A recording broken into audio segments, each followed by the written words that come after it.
देखिए, कांग्रेस पार्टी के नेता जो मल्लिकार्जुन खड़गे जी का बयान है, शायद उनको ये नहीं पता है कि 70 सालों तक अंग्रेजों की फूट डालो और राज करो की नीति का अनुसरण कर देश को कमजोर किया कांग्रेस पार्टी के लोगों ने। वे साधु संतों पर टिप्पणी करने का अधिकार खो चुके हैं। भारत को एकजुट रखने में साधु संतों की महान परंपरा और उनके त्याग का बड़ा योगदान रहा है। गेरुआ वस्त्र त्याग और बलिदान का प्रतीक है और योगी आदित्यनाथ जी ने इस संन्यास की भावना के साथ प्रदेश की सेवा का संकल्प लिया है। आदरणीय प्रधानमंत्री जी श्री नरेंद्र मोदी जी के मार्गदर्शन और मुख्यमंत्री योगी आदित्यनाथ जी के नेतृत्व में आज उत्तर प्रदेश उत्तम प्रदेश बनकर उभरा है। डबल इंजन सरकार की लोक कल्याणकारी योजनाओं का लाभ बिना किसी भेदभाव समाज के हर तबके को मिल रहा है।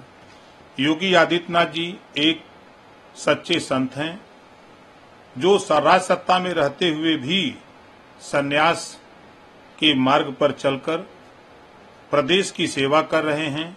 उन्होंने कभी भी सत्ता के प्रलोभन में फंसकर सत्ता का दुरुपयोग नहीं किया है। योगी जी लगातार समाज के सभी वर्गों को साथ लाने का प्रयास कर रहे हैं। उनका संदेश है, बंटोगे तो कटोगे, यानी समाज में विभाजन से सभी का नुकसान ही होगा। कांग्रेस पार्टी के शासन में दंगे होते थे, जन की हानि होती थी, संपत्ति का नुकसान होता था। ये बंटने का कारण था कि दंगे होते थे, चाहे वो समाजवादी पार्टी की सरकार में 815 दंगे हुए, 1300 जन की हानि हो गई। उसी बात को योगी जी कह रहे हैं, कटोगे बंटोगे तो कटोगे आपस में लड़ करके। तो कांग्रेस के लोगों को बुरा लग रहा है। कांग्रेस पार्टी ने हमेशा जाति, धर्म, मजहब और भाषा के नाम पर लोगों को बांटकर अपनी राजनीतिक रोटी सेकी है। योगी जी एक सच्चे सेवक की तरह प्रदेश की जनता के लिए समर्पित हैं। उन पर इस तरह की टिप्पणी अशोभनीय है, निंदनीय है। इसकी जितनी भर्त्सना की जाए कम है। कांग्रेस पार्टी के लोगों का इतिहास रहा है झूठ बोलना और लोगों को बांटकर सत्ता हासिल करना, कांग्रेस की परंपरा रही है। हम मल्लिकार्जुन खड़गे जी के बयान की निंदा करते हैं और वो जो 70 साल तक शासन किया हो, पिछड़ों को धोखा दिया, दलितों को धोखा दिया, मुसलमानों को धोखा दिया और आज मुद्दों से हट करके बात कर रहे हैं। ये जब सत्ता में थे तो इन्होंने शिक्षा का ध्यान नहीं दिया, स्वच्छता पर ध्यान नहीं दिया कि देश में स्वच्छता कैसे हो, इलाज के लिए लोगों को, गरीबों को इलाज की व्यवस्था कैसे हो, किसानों को खाद बीज कैसे सुलभ हो, इस पे ध्यान नहीं दिया और बिना वजह की बयानबाजी करके चर्चा में बने रहने के लिए इस तरह के बयान दे रहे हैं। एक और अलग हट के सवाल है sir, Amit Shah Congress party JKNC की सहयोगी है। उन्होंने कहा कि कश्मीर अनुच्छेद 370 को बहाल करने का प्रस्ताव किया है।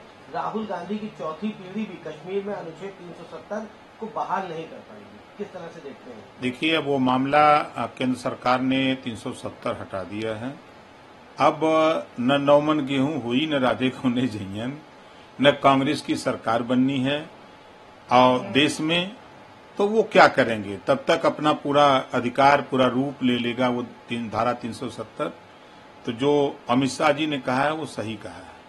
एक और बड़ा सवाल है, कांग्रेस ने चुनाव आयोग विपक्ष के खिलाफ झूठ फैला रहा है। उन्होंने कहा कि जो है चुनाव आयोग से शिकायत की कि झारखंड इकाई के बीजेपी के अधिकारी हैंडल ने सोशल मीडिया पर एक वीडियो प्रकाशित किया जो आदर्श आचार संहिता और अन्य चुनाव के कानून का उल्लंघन करता है। कैसे देखते हैं? तो इनको जाना चाहिए, चुनाव आयोग में कंप्लेन करना चाहिए ना, लिखित दें। मौखिक काहे के दे रहे हैं? मौखिक कहने से कोई मानेगा नहीं। इनको चुनाव आयोग में लिखित दें कि ये इस तरह का है। अब ये भूल गए कांग्रेस के लोग, एक साल लगातार लोगों को, लाखों लोगों को जेल में रखा, इमरजेंसी लगाई, पत्रकारों को जेल में डाला, बोलने का अधिकार छीन लिया, संविधान को ताक पर रख करके कांग्रेस पार्टी के लोगों ने काम किया। आज वही कांग्रेस कानून की बात कर रही है। जो कानून को नहीं माना, कानून का उल्लंघन किया, संविधान की उल्लंघन किया, संविधान के नियम को नहीं माना, आज वही कांग्रेस इस तरह की बात कर रही है, तो ये तो अतिशयोक्ति लगती है। एक और बड़ा अहम सवाल है, एक तरफ जहां उन्होंने ये बात कही कि अगर देश को किसी से खतरा है तो वो आरएसएस और बीजेपी से है। नरेंद्र मोदी और अमित शाह सुबह उठते ही कटोगे, बटोगे और छटोगे की बात शुरू कर देते हैं। उन्होंने कहा कि इंदिरा गांधी ने इसी मकसद के लिए, देश को जोड़ने के लिए अपनी कुर्बानी दी। देखिए, वो जोड़ने के लिए कुर्बानी दी, अच्छी बात है, लेकिन यही कांग्रेस पार्टी ने भारत को विभाजन कराया। यही कांग्रेस की ही देन है कि विभाजन हुआ।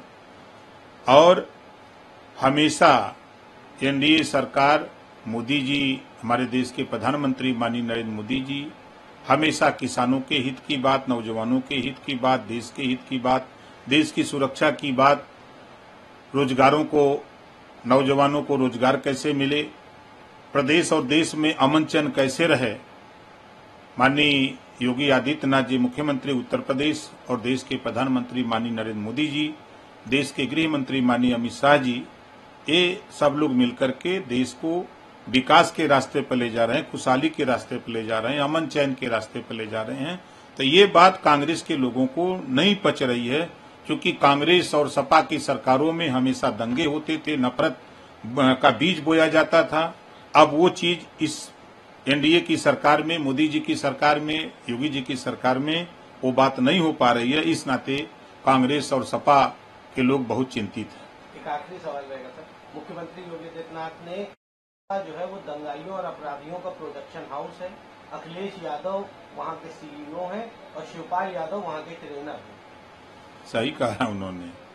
सपा की जब सरकार थी तो सभी चैनल पे यही चलता था कि गुंडों की सरकार है, माफिया छुट्टा सांड की तरह घूम रहे थे, उन पे कोई अंकुश नहीं था।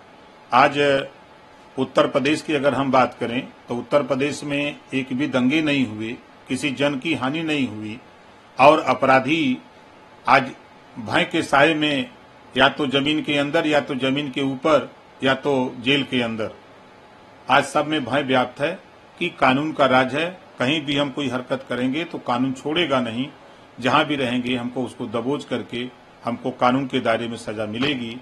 इससे भय का माहौल बना हुआ है।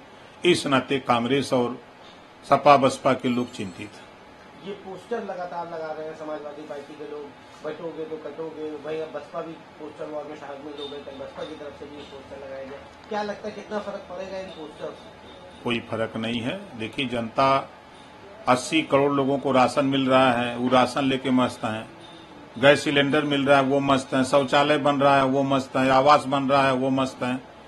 रोजगार मिल रहा है लोगों को, वो मस्त है। नौकरी मिल रही है, वो लोग मस्त हैं। किसानों को किसान सम्मान निधि मिल रही है, वो मस्त हैं। और जो पेंशन है 1000 रुपया, चाहे वृद्धा पेंशन हो, विकलांग दिव्यांग पेंशन हो, चाहे किसान पेंशन हो, जो पात्रता की सूची में उनको मिल रहा है, जिनको नहीं मिल रहा है वो आवेदन कर रहे हैं, उनके जांच हो रही है, तो सबको लाभ मिल रहा है और लाभ को लेकर के लोग खुशहाल हैं। न्यूज नेशन अब व्हाट्सएप पर खबरों के ताजा अपडेट के लिए न्यूज नेशन के इस QR कोड को स्कैन करें।